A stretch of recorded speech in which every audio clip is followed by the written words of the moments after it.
今天中午想下去是不可能的了。这会儿包工头都安排工友把午饭给我调上来了，都快放假了，工地还这么赶，我也是服了。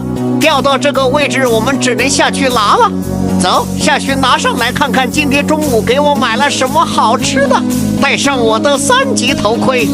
本来想着今天中午吃我昨天带上来的自热米饭，但是今天人太多了，有100多号人。这一吊材料刚刚放好，等你去调另外一吊材料还没调过来，工友的材料就用完了。这也不是我干活慢，人实在是太多了。开塔吊就这样，每天只要一爬上塔吊，往架势一坐，瞬间就感觉与世隔绝了。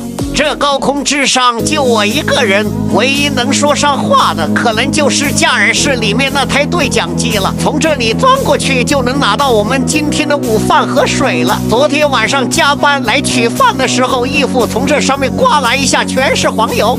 今天我就特别小心了，因为昨天晚上换下来的衣服还没洗嘞。工友真的费心了，还用根铁丝绑在这上面，挺坚实的。拿到了，现在拿回架耳室。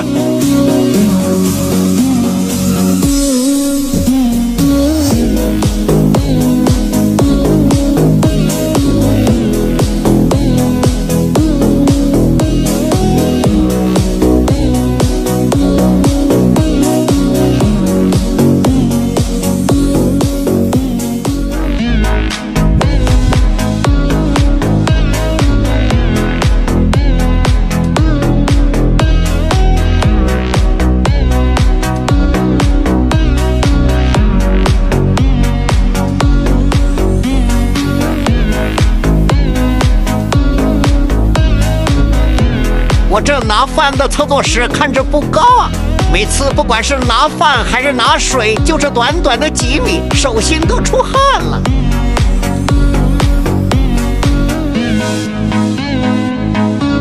座椅放倒就是桌子了。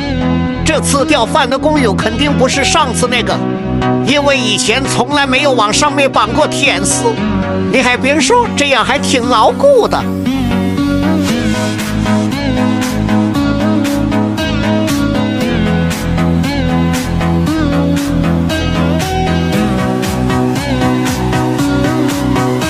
塔吊上的午饭来喽！完了，这汤汁好像洒出来了，又是一瓶大的冰红茶。塔吊上这么多都喝不完，这下是彻底喝不完了。我就说汤汁洒出来了呗，饭盒全是油，用纸巾垫一下。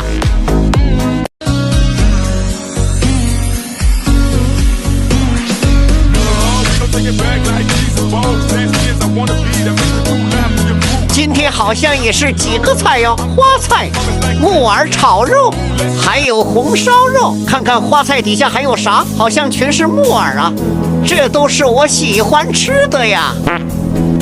兄弟们，开饭了，先来一口花菜尝尝味道怎么样？